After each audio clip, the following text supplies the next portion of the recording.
Central idea का मतलब यहाँ पर आपसे मेन आइडिया पूछा जा रहा है। अगर मैं लेंथ की बात करूं तो लेंथ नॉर्मल है, इतने पैसेजेस आपको पिछले क्लास में भी देखने को मिले थे। अब ये खाली परफॉर्मेंस की बात नहीं करेंगे, इसने ज्यादा अच्छा किया, इसने कम, नहीं, ये बात कर रहे हैं कि भाई अगर वॉयलेट हुई है राइट तो वॉयलेट हुई है। अब यहाँ पर मेरिटोक्रेसी को डिफाइन किया गया है कि भाई आपको अवार्ड कब मिलना चाहिए, अपनी एबिलिटी पर और अपने एफर्ट पर। मैंने पैसेज पढ़ा था हिंदू में जिसके अंदर इसको डिस्कस किया गया था कि कितना ट्रेड यहाँ से पास हो रहा है। हेलो माय डियर स्टूडेंट्स, कैसे हैं आप लोग?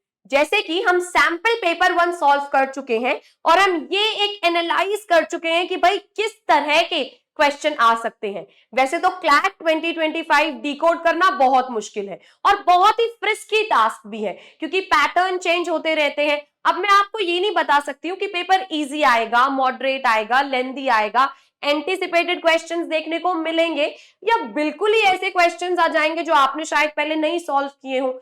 जीके में मेजर टॉपिक्स आएंगे, माइनर आएंगे, ये सब तो हम जिस दिन एग्जाम होगा उसी दिन बताएंगे। लेकिन जो सैंपल पेपर होता है ये हमें हेल्प करता है एनालाइज करने में कि इस बार का ट्रेंड क्या होने वाला है। इसीलिए आज हम इस वीडियो में सैंपल पेपर 2 को डिटेल में डिस्कस करेंगे। So let's get started. जो ये पहला पैसेज है ये है यूनाइटेड नेशंस के ऊपर और ह्यूमन राइट्स डिक्लेरेशन पर, जो एक फेवरेट टॉपिक है कंसोर्शियम का। तो एक बार इससे रिलेटेड क्वेश्चंस देख लेते हैं। अगर हम क्वेश्चंस देखें तो पहला हमारे पास है सेंट्रल आइडिया। सेंट्रल आइडिया का मतलब यहां पर आपसे मेन आइडिया पूछा जा रहा है, जो बेसिक डायमेंशन ऑफ रीडिंग है, जो हम क्लास में अच्छे से कवर कर चुके हैं। नेक्स्ट क्वेश्चन देखते हैं। अगले क्वेश्चन में आपसे पूछा गया है, according to the passage what holds significance when an abuse index of different countries is prepared। यहां पर आपसे बात की जा रही है एक रिट्रीवल बेस्ड क्वेश्चन की। रिट्रीवल बेस्ड क्वेश्चन मतलब इंफॉर्मेशन पैसेज में होगी, आपको वो फेच करनी है और यहां पर आंसर करना है। ओके, अब नेक्स्ट देखते हैं भाई। नेक्स्ट है the phrase littered with examples of violations। इसका क्या मतलब है? वोकैबुलरी इन कॉन्टेक्स्ट का क्वेश्चन, ये भी हम क्लास में काफी बार डिस्कस कर चुके हैं और प्रैक्टिस भी कर चुके हैं। अब एक बार हम पैसेज देख लेते हैं। जो हमारा पैसेज है ये हमें हेल्प करेगा समझने में कि क्या डिफिकल्टी लेवल है। When the United Nations introduced the Universal Declaration of Human Rights in 1948, it was seen by many as a sign of optimism। यहां पर बोल रहे हैं जो ये डिक्लेरेशन है इसको एक सिंबल ऑफ ऑप्टिमिज्म, पॉजिटिविटी की तरह देखा गया था कि एक बेटर वर्ल्ड आने वाला है। लेकिन 50 साल बाद ऑब्जर्वर्स ने देखा कि अभी भी ह्यूमन राइट एब्यूजेस उतनी ही प्रेवलेंट है जितनी पहले थी और अब ज्यादा प्रेवलेंट हो गई है। The world is littered with examples, मतलब बहुत सारे एग्जाम्पल्स है जहां पर बेसिक राइट्स को वॉयलेट किया गया है, जैसे censorship, discrimination, political imprisonment, torture, slavery, death penalty, disappearances, genocide, poverty, refugees। ये कुछ बेसिक राइट्स है जिसका वॉयलेशन देखा गया है।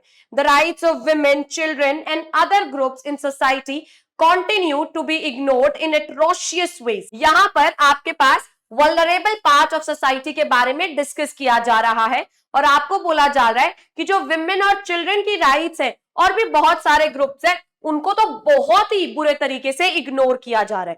The environmental crisis takes the discourse on rights to a different level. और फिर यहां पर एनवायरमेंटल राइट्स के बारे में भी हाईलाइट किया गया है।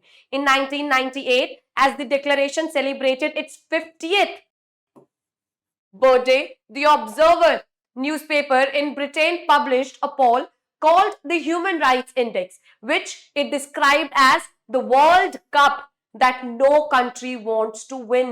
The index ranked 194 nation states according to their record on human rights abuses। अब यहां पर आपके पास बात किया जा रहा है कि डिक्लेरेशन की जो 50th एनिवर्सरी थी उस पर ये लोग लेकर आए ह्यूमन राइट्स इंडेक्स, एक पोल जिसके बोला गया है अ वर्ल्ड कप, जो कोई भी कंट्री नहीं जीतना चाहती है। लेकिन ऐसा क्यों?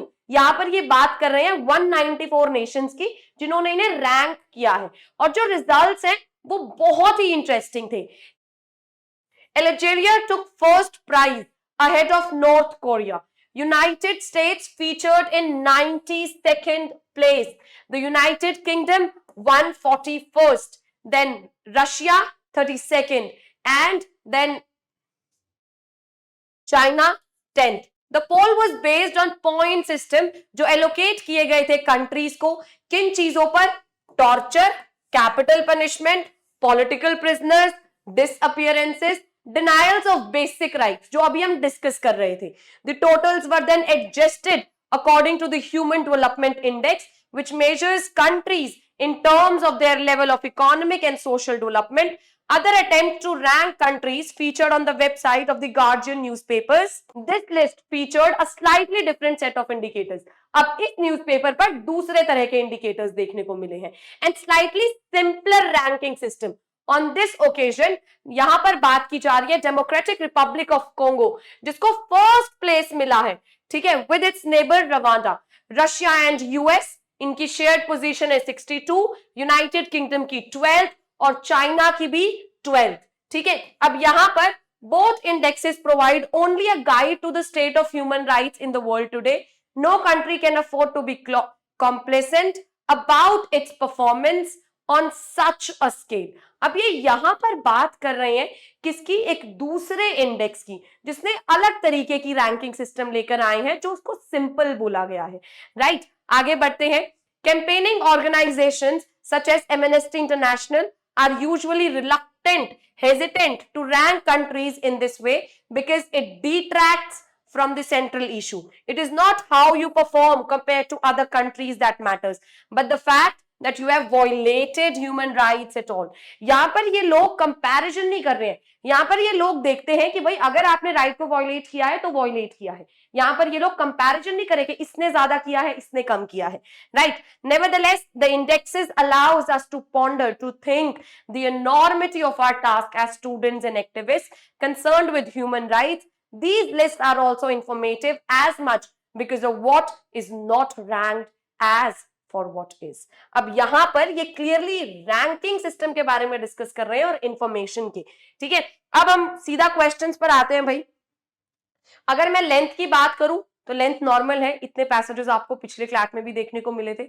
नेक्स्ट इंपॉर्टेंट थिंग, यहां पर जो लेवल है लैंग्वेज वो इजी है, नॉट टफ कि आपको समझ में ना आए, और जो टॉपिक है वो भी इंटरेस्टिंग है. ठीक है, अगर आप एडिटोरियल्स कवर कर रहे हैं, अगर आप न्यूज़पेपर पढ़ रहे हैं तो आपको कोई दिक्कत नहीं आएगी.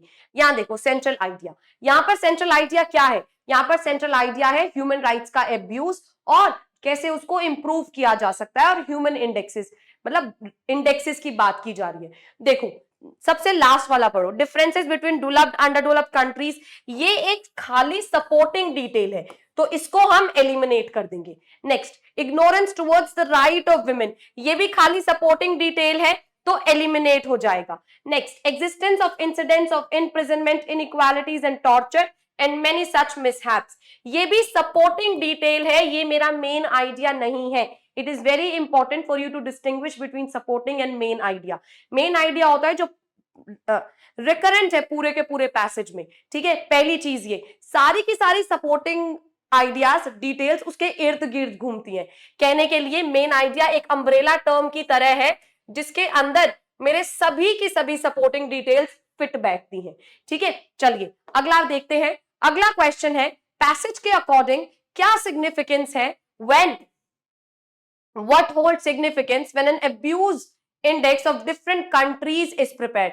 अब क्या यहां पर बात की जा रही है? यहां पर जो ऑप्शन बी है that is the right answer. ये बोल रहे हैं कि not only countries performance in human right violation but also the idea that rights were desecrated. अब ये खाली परफॉर्मेंस की बात नहीं करेंगे, इसने ज्यादा अच्छा किया इसने कम, नहीं, ये बात कर रहे हैं कि भाई अगर वायलेट हुई है राइट तो वायलेट हुई है. ठीक है, दैट्स द करेक्ट आंसर है. अब आगे देखते हैं. लिटर्ड विद एग्जांपल्स का मतलब क्या है? बहुत सारे इंसिडेंट्स होना. Weighed down, no, being harassed, तो यहां पर मेरा सही आंसर है डी स्टेटमेंट. अब हम नेक्स्ट पढ़ते हैं पैसेज. नेक्स्ट पैसेज पढ़ने से पहले एक बार क्वेश्चंस पर नजर मार लेते हैं. The super powers may claim to have the same laudable objectives but, अब ये तो नहीं समझ में आएगा बिना पैसेज के, राइट, लेकिन यहां पर कुछ सुपर पावर से रिलेटेड पूछा गया है. नेक्स्ट, कॉमनवेल्थ को किससे कैटेगराइज किया गया है? नेक्स्ट देखते हैं कि the thrust of authors argument is that. अब यहां पर ऑथर की आर्ग्यूमेंट के बारे में बात किया गया है. अगर मैं बात करूं तो ये पैसेज आपका थोड़ा बहुत लॉजिकल और करंट अफेयर्स से रिलेटेड है. अगर आप न्यूज़पेपर पढ़ रहे हैं तो बहुत अच्छी बात है. पिछले वाला पैसेज किस पर था? ह्यूमन राइट्स डिक्लेरेशन पर. ये वाला पैसेज हमारा किस पर बेस्ड है? कॉमनवेल्थ पर गेम है, ठीक है, कॉमनवेल्थ पर बेस्ड है। The awareness of equal corruption will be a better emotional basis for the so called multiracial commonwealth, of which much is made than its professed principle, the pursuit of common aims in world politics। अब ये यहाँ पर बात कर रहे हैं politics की, और यहाँ पर ये लोग करप्शन की बात कर रहे हैं, और फिर उसके बाद इन्होंने दो एग्जाम्पल्स दिए हैं, यूएस के और रशिया के। रशिया का वॉर-टॉर्न एरिया जो यूक्रेन के साथ लगा हुआ है, और यूनाइटेड स्टेट्स के अंदर जो पॉलिटिकल कंडीशन है इलेक्शंस की, ये लोग उसके बारे में बात कर रहे हैं। After all, it can not be denied that even US and the Russia are pursuing common aims in the world affairs, such as peace, disarmament, democracy, technological progress, as well as freedom, as understood by each। अब यहां पर इनके goals तो same ही है, right, but that is not preventing them from doing things which might lead to destruction or near destruction to the mankind। लेकिन जो ये goals हैं इनके, इसके बावजूद these people are leading, these countries are leading towards the way of destruction। Okay, आगे बढ़ते हैं। Thus, common aims would seem to be very undependable as guarantees for goodwill and cooperation among nations। On the contrary, अब यहां पर ये transition word है, very very important. A frank admission of being equal sinners would at least encourage charity and discourage moral arrogance। लेकिन यहां पर ये बोल रहे हैं, अगर हम इनको बोले कि these both are equal sinners, तो शायद कुछ चैरिटी और मॉरल एरोगेंस के बारे में हम बात कर पाएंगे, राइट। चलिए अब आगे बढ़ते हैं भाई। हमारा पहला, super powers may claim to have the same laudable objectives, लेकिन वो एक्ट तो ऐसे करते हैं ना जैसे वो डिस्ट्रक्ट करना चाहते हैं सब चीजें मैनकाइंड से दूर होकर। पहला देखो, do not work honestly to achieve them, ये कुछ कुछ ठीक है। Next, undo each other's efforts, still act against the interest of mankind. This is the correct option over here, as it has been stated very clearly in the passage, and others can be eliminated easily as they are either irrelevant or half of the information is true। Okay, चलिए आगे बढ़ते हैं। Next, Commonwealth को किससे categorise किया गया है? एक मॉरल स्टैंडर्ड्स की कमी से, and that's your C option. Okay, next देखते हैं भाई, the thrust of the author's argument. यहां पर ये लोग क्या बात कर रहे हैं? यहां पर ये लोग बोल रहे हैं कि भाई सभी के सभी इक्वली रिस्पॉन्सिबल है जो भी अभी कंडीशन चल रही है। पहला देखो, हैज आउटलिव्ड इट्स यूटिलिटी, यहां पर ये बोल रहे हैं कि दे हैव आउटलिव्ड, ठीक है, अपनी यूटिलिटी, अपनी usefulness. Next, membership of commonwealth be restricted to the super powers, क्या यहां पर ये बात की गई है? एलिमिनेटेड, बिल्कुल irrelevant. Next, international peace and cooperation are unattainable, ये तो ये लोग बोलना ही नहीं चाहते, ये तो आप इन्फर भी नहीं कर पाएंगे, राइट। आगे बढ़ते हैं, ये है हमारा करेक्ट ऑप्शन। आगे बढ़ते हैं बच्चों, ये हमारा थर्ड पैराग्राफ है। अगर मैं इस पैराग्राफ की बात करूं, पिछले वाले की लेंथ शॉर्ट थी, लैंग्वेज थोड़ी सी मॉडरेट की तरफ है, नॉट टफ। और अगर आप न्यूज़पेपर पढ़ रहे हैं, मैं बार बार बोल रही हूं ये चीज, अगर आप एडिटोरियल्स पढ़ रहे हैं, वेल एंड गुड। जो आपका पिछले वाला पैसेज था वो सीए और लॉजिकल से थोड़ा थोड़ा रिलेटेड था। आगे देखते हैं बच्चों अब। Next, Which of the following kinds of tourism have also played a significant role? अब यहां पर ये बात कर रहे हैं टूरिज्म की, और यहां पर बोल रहे हैं कौन से ऐसे टूरिज्म है जिसने एक इंपॉर्टेंट रोल प्ले किया है इंटरनेशनल टूरिज्म को बढ़ाने में, ठीक है। आगे बढ़ते हैं, simple question, retrieval based. Okay, next, which of the following has been the factor behind the dramatic growth and spread or international tourism over the past 50 years? Again a retrieval based question, अगर आप passage clearly पढ़ेंगे तो आपको ये information मिल जाएगी। Make sure retrieval based questions में आप mapping करके चले। वैसे यहां पर इस सैंपल पेपर में तो लेंथ बहुत कम है, तो इट वुड बी इजियर, लेकिन अगर बाय चांस लेंथ वही आती है जो पहले पैसेज की है, तो आप फंस जाएंगे, आपको पूरा पैसेज शायद दोबारा पढ़ना पड़ जाएगा। Avoid doing this, save your time, mapping करो, ठीक है, बी स्मार्ट। नेक्स्ट, अब भाई ये क्वेश्चंस देख लेते हैं जल्दी।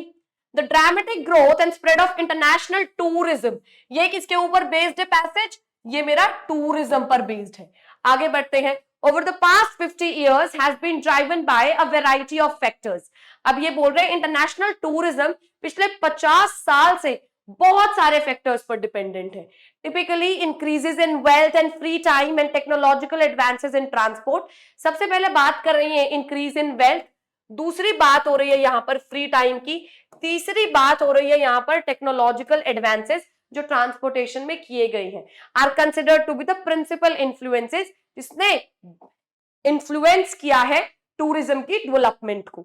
Eight the same time the emergence of a sophisticated travel industry, और अब जैसे हमें पता है बहुत सारे लोग आजकल ट्रैवलिंग में बहुत ज्यादा इन्वेस्ट कर रहे हैं, राइट। सो सोफिस्टिकेटेड ट्रेवल इंडस्ट्री का भी एक इमर्जेंस हो रहा है और बहुत सारे लोग पैकेज हॉलिडेज पर जा रहे हैं, ठीक है। To mass markets has fuelled the growth of tourism.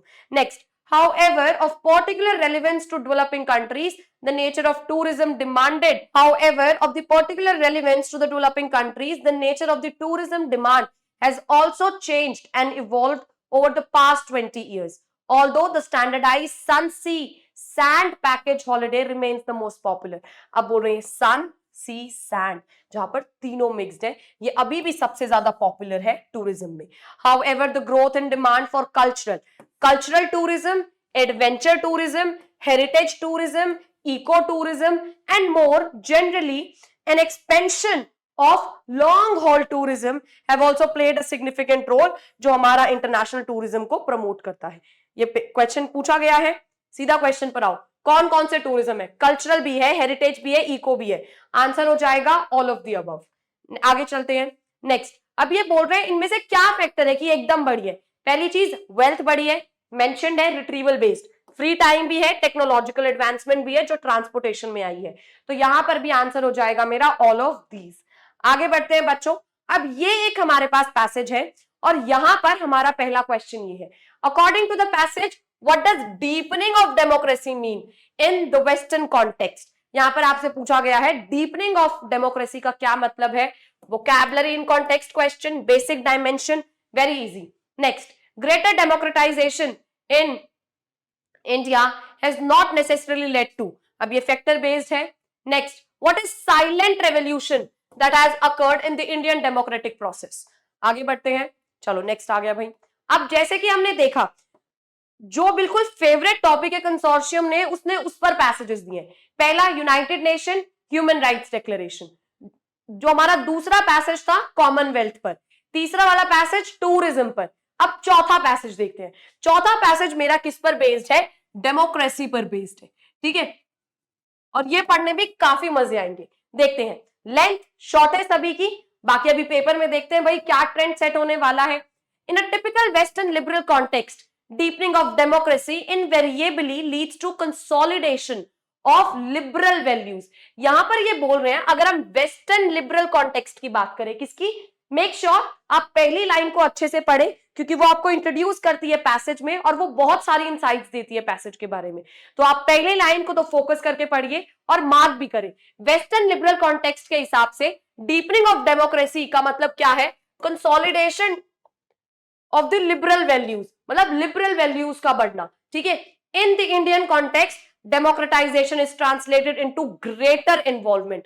और हमारे यहाँ इंडियन में क्या है? डेमोक्रेटाइजेशन का मतलब कि ज्यादा से ज्यादा इन्वॉल्वमेंट होगा लोगों का, not as individual which is stable to liberal discourse, but as communities और ग्रुप्स. यहां पर हम लोगों को एज इंडिविजुअल नहीं देख रहे हैं, हम यहां पर इन्हें कम्युनिटीज, ग्रुप्स की तरह देख रही हैं. Okay, individuals are getting involve in the public sphere not as atomised individuals but as members of primordial communities. Primordial मतलब जो पहले से ही एग्जिस्ट करती हैं, ठीक है. ड्रॉन ऑन रिलीजियस और caste identity. Very easy to understand. Indian democracy में यही चल रहा है, हम लोगों को पता है. Caste based politics, religion based politics, not very tough, right. Next, community identity seems to be the governing force. जो कम्युनिटी आइडेंटिटी है ये बहुत ज्यादा हेल्प करती है यूनाइट करने में लोगों को और एक जुट बनाने में, और ये गवर्निंग फोर्स बोला गया है.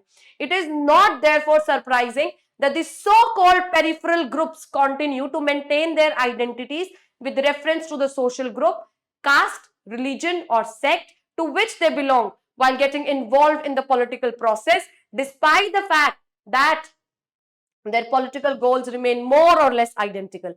अब यहाँ पर ये लोग बोल रहे हैं, जब भी लोग पॉलिटिक्स में इन्वॉल्व होते हैं तो वो लोग जो अपनी पॉलिटिकल आइडेंटिटी है उसको इर्द गिर्द घुमाते हैं. किसके? अपनी कम्युनल आइडेंटिटी के, अपनी रिलीजियस आइडेंटिटी के. तो यहाँ पर ये उसी के बारे में बात कर रहे हैं. बेशक उनके पॉलिटिकल गोल्स आइडेंटिकल हो ना हो, इससे फर्क नहीं पड़ता है, लेकिन वो लोग कोशिश करते हैं कि हम एक कम्युनिटी आइडेंटिटी बिल्ड करके चले. By helping to articulate, to express political voice marginalised की वॉइस को आर्टिकुलेट करने में democracy in India has led to a loosening of social structures and empower the peripherals to be confident of their ability to improve the socio-economic conditions in which they are placed. अब यहां पर बात की जा रही है भाई मेरी marginalized community की. Next, this is a significant political process that had led to a silent revolution. इसके वजह से चीजें अच्छे मतलब एक revolution आ रहा है through a meaningful transfer जो कहां जा रहा है अपर क्लास एलीट से लेकर सब ऑल्टर्न ग्रुप्स तक जा रहा है. जैसे कि यहां पर हमें बताया था कि अब जो फोकस है वो पेरिफेरल जो मार्जिनलाइज जो कॉर्नर्स पे है उन पर ज्यादा जा रहा है. तो अगेन ये यहीं पर डिस्कस कर रहे हैं जो मार्जिनलाइज है सब ऑल्टर्न ग्रुप्स है अब उन पर फोकस ज्यादा हो रहा है when it comes to democracy and public governance. पहला क्वेश्चन देखते हैं. डीपनिंग ऑफ डेमोक्रेसी का मतलब क्या है वेस्टर्न कॉन्टेक्स्ट में. इसका मतलब क्या है कि भाई लोगों का इन्वॉल्व होना एज इंडिविजुअल. ठीक है पब्लिक स्फेयर में ये कहना चाहते हैं. और इंडियन में क्या है कम्युनिटी बेस्ड. अब वो रिलीजन पर हो सकती है या फिर वो कास्ट पर हो सकती है. देखो पहला consolidation of group and class identities wrong. यहां पर जो ये आंसर है ये ऑपोजिट है जो ये ऑप्शन है तो इसको हम एलिमिनेट कर देंगे. नेक्स्ट देखते हैं. Democratisation translated as greater involvement of people.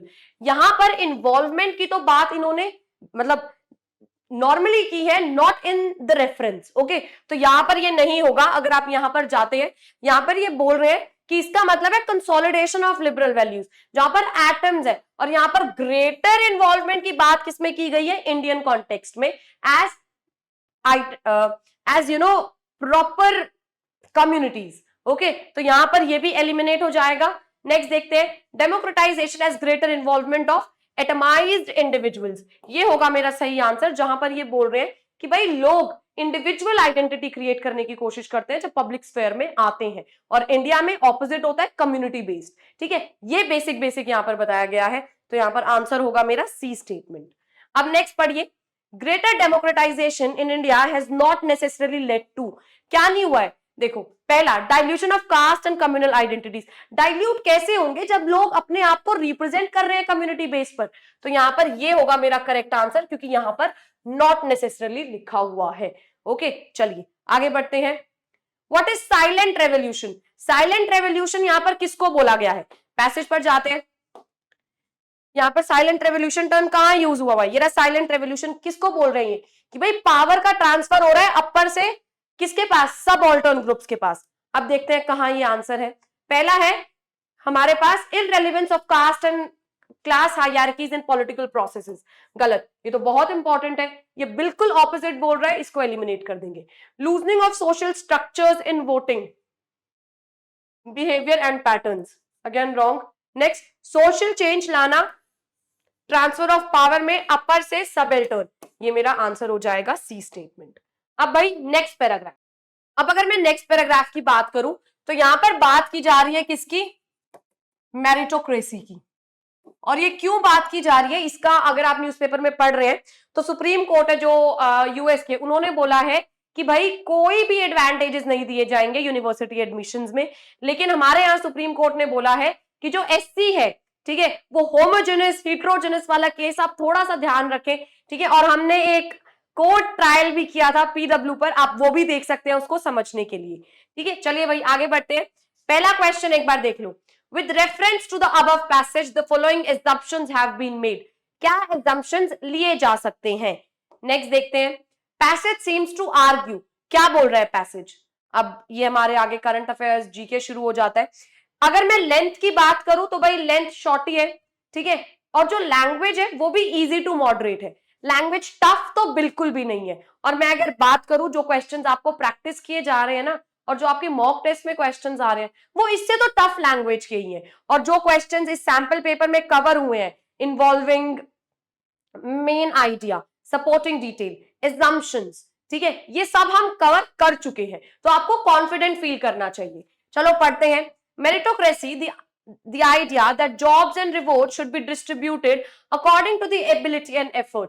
अब यहाँ पर मेरिटोक्रेसी को डिफाइन किया गया है कि भाई आपको अवार्ड कब मिलना चाहिए अपनी एबिलिटी पर और अपने एफर्ट पर. ये अब एक हेजीमोनिक सोशल फॉर्म बनता जा रहा है मॉडर्न वर्ल्ड में. Contrary to the general perception, even affirmative action is not as a principle a deviation from the logic of meritocracy. अब ये बोल रहे हैं यहां पर एफर्मेटिव एक्शन की बात कर रहे हैं यहां पर, ठीक है, मेरिटोक्रेसी के अंदर. Ideally it is a means of devising a way of identifying talent from a larger social pool. अब यहां पर ये किस चीज के बारे में बात कर रहे हैं? यहां पर ये बोल रहे हैं कि एक तरीका बन गया है जिससे ये सोशल पूल में से लोगों को निकाल रही है. Michael Young coined the term in his brilliantly dystopian portrayal in The Rise of Meritocracy 1958. Despite Young's warnings, meritocracy was seen as an emancipatory idea. Meritocracy को कैसे देखा जाता था?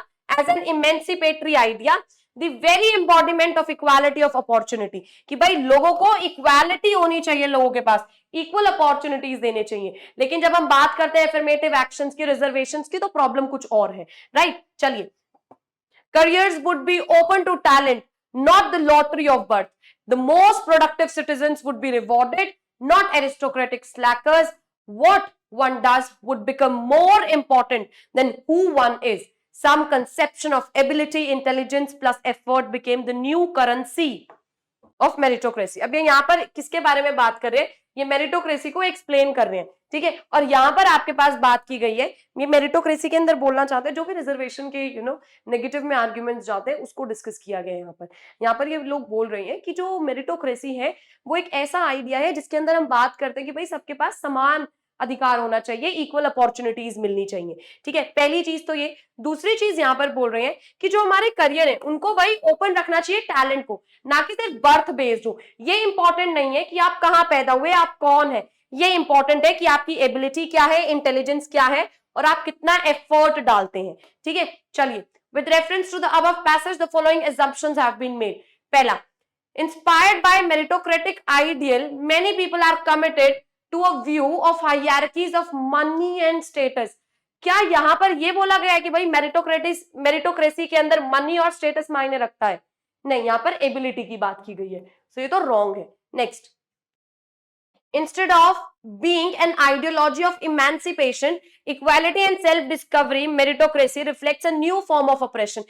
क्या यहां पर इसको ऑपरेशन और इनइक्वालिटी की तरह देखा गया है? इसको तो यहां पर इक्वालिटी की तरह देखा गया है, समान अधिकार के बारे में बात की गई है. यहां पर बोला गया है कि ये इंपॉर्टेंट है, आप एफर्ट कितना लगाते हैं, कितने आप मेहनत करते हैं, आपकी एबिलिटीज क्या है, इंटेलिजेंस क्या है, इंस्टेड ऑफ आपका बर्थ क्या है, हु आर यू, ये इंपॉर्टेंट नहीं है. तो यहां पर ये दोनों की दोनों स्टेटमेंट मेरी गलत हो जाएंगी, तो ये दोनों की दोनों वैलिड नहीं है, इसीलिए यहां पर आंसर है मेरा डी स्टेटमेंट. आगे बढ़ते हैं. पैसेज क्या आर्ग्यू करता है? पैसेज बोलता है कि भाई मेरिटोक्रेसी जो रिवॉर्ड मिलते हैं वो आपकी एबिलिटी पर बेस्ड होने चाहिए, आपके टैलेंट पर बेस्ड होना चाहिए. पहला देखो, 8 out of 10 of the richest Americans owe their wealth to their talent, not to inheritance. यहां पर ये इंफॉर्मेशन है ही नहीं, irrelevant information. एविडेंस है तो सपोर्ट ही नहीं हो रहा है. Next, rewards may be distributed according to talent. Yes, this is said in the passage. Meritocracy has now taken on the form of an inheritance. यहाँ पर inheritance की तो बात ही नहीं की, यहाँ पर तो ability की बात की गई है. Remember everyone, I am saying this again and again. The answer should be based on textual evidence, not based on your assumptions and emotions. आगे बढ़ते हैं. चलो, मुख्यमंत्री. अब भाई यहाँ पर आपके पास एक यूनिक चीज मिली है. करंट अफेयर्स पहले पैसेज बेस्ड थे, यहाँ पर वन लाइनर्स है और हम फोकस करेंगे इस पर. पहले एक बार मैं पैसेजेस की बात कर लूं. आपने पैसेजेस देखे, बहुत ही कॉमन टॉपिक्स पर आए हुए हैं, ये हम ऑलरेडी कवर कर चुके हैं क्लासेस के अंदर.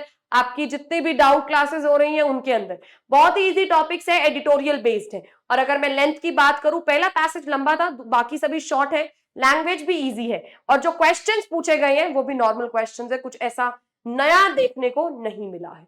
चलो, मुख्यमंत्री माझी लड़की बहन योजना recently seen in the news is launched by which state government? अब भाई यहाँ पर आपके पास क्या पूछा गया है? यहाँ पर आपके पास स्कीम से क्वेश्चन आ गया है. अब भाई बच्चों के मन में कंफ्यूजन हो जाएगी कि मैम स्टेट गवर्नमेंट भी याद करने हैं क्या, या सिर्फ सेंट्रल गवर्नमेंट की चल जाएंगी?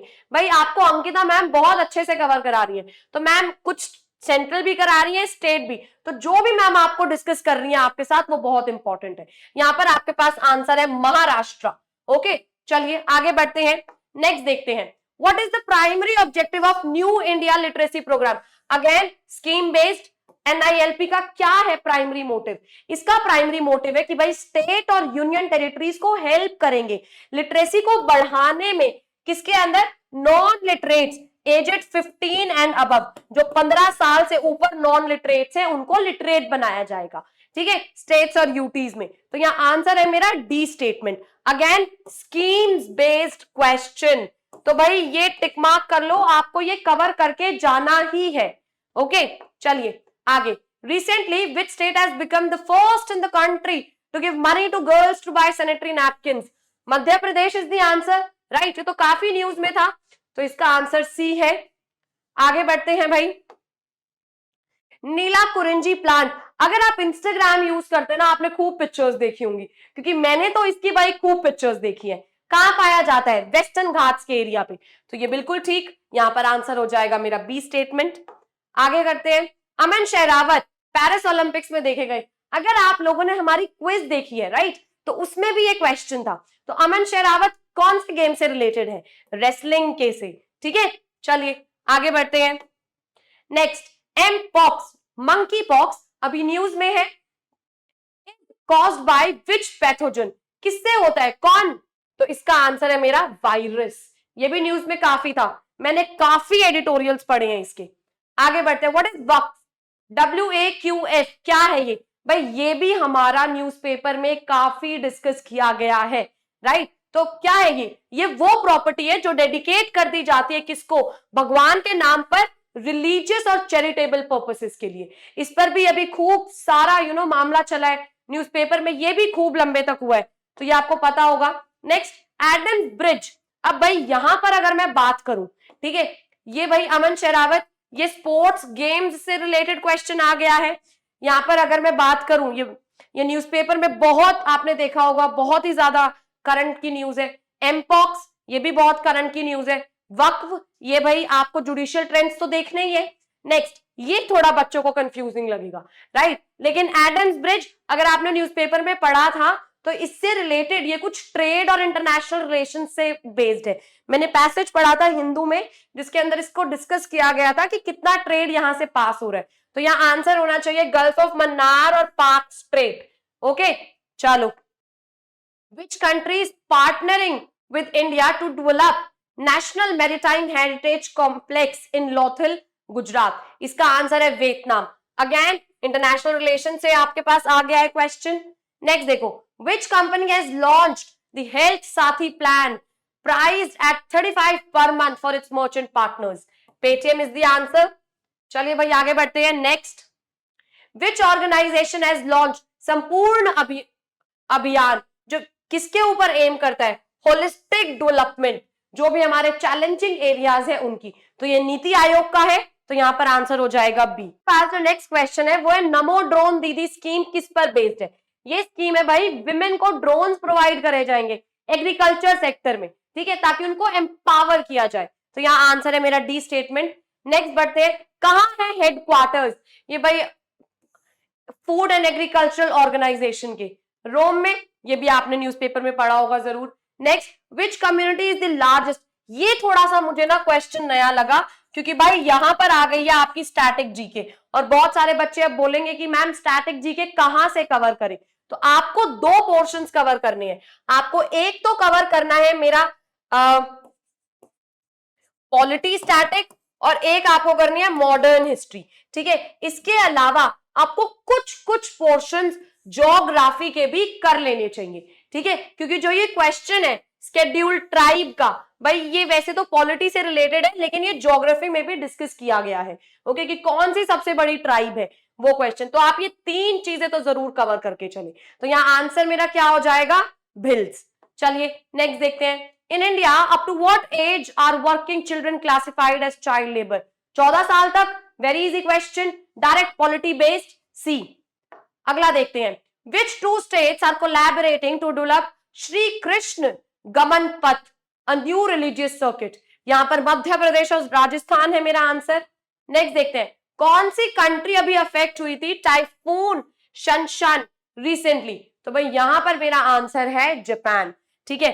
अब अगर मैं बात करूं एक बार अच्छे से, तो आपके पास जो पैसेजेस आए हैं, ठीक है, वो किन किन टॉपिक्स पर बेस्ड है? आपके पैसेजेस हैं वो नॉर्मल टॉपिक्स है, कोई ऐसे एकदम तूफानी टॉपिक तो नहीं आ गया जिसमें आपको कंफ्यूजन होगी। मैं हमेशा बच्चों को बोलती हूँ, बच्चों न्यूज़पेपर जरूर पढ़ो, क्योंकि कंसोर्शियम वहीं से कुछ ना कुछ लेगा, राइट? तो बहुत इंपॉर्टेंट है अपने आप को अपडेटेड रखना। अगर बात की जाए यहाँ पर टाइप ऑफ क्वेश्चंस की, तो वो वही बेसिक और एडवांस डायमेंशंस पर बेस्ड थे, कुछ नया नहीं देखने को मिल रहा है मेरे को। अगर मैं करंट अफेयर्स की बात करूं तो भाई आप लोगों ने नोटिस किया होगा, इन लोगों ने डेप्थ में डिस्कस नहीं किया है, इन लोगों ने बहुत सारे टॉपिक्स डिस्कस किए हैं।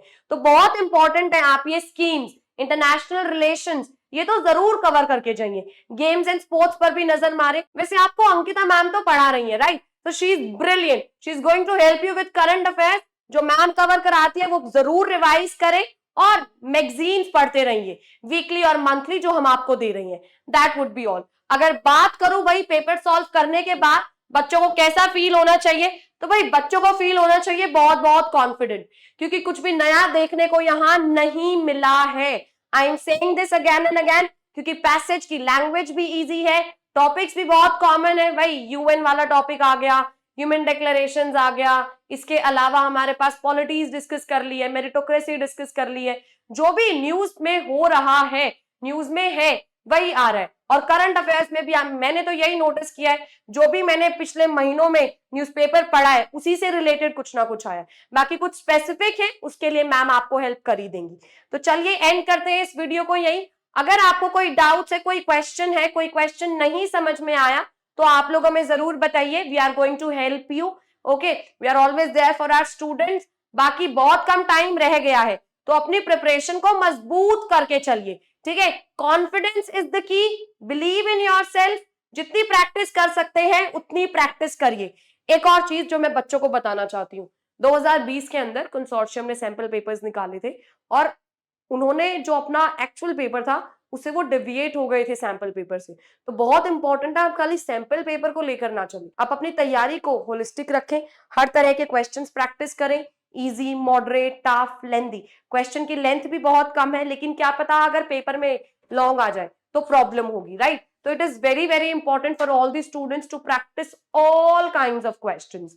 चलिए भाई, फिर क्लास को यहीं खत्म करते हैं, मिलते हैं जल्द ही। कोई डाउट्स है कमेंट सेक्शन में पूछिए, will get back to you. Practice करते रहिए, मेहनत करते रहिए। See you soon everyone in another amazing video. Till then, bye bye, take care.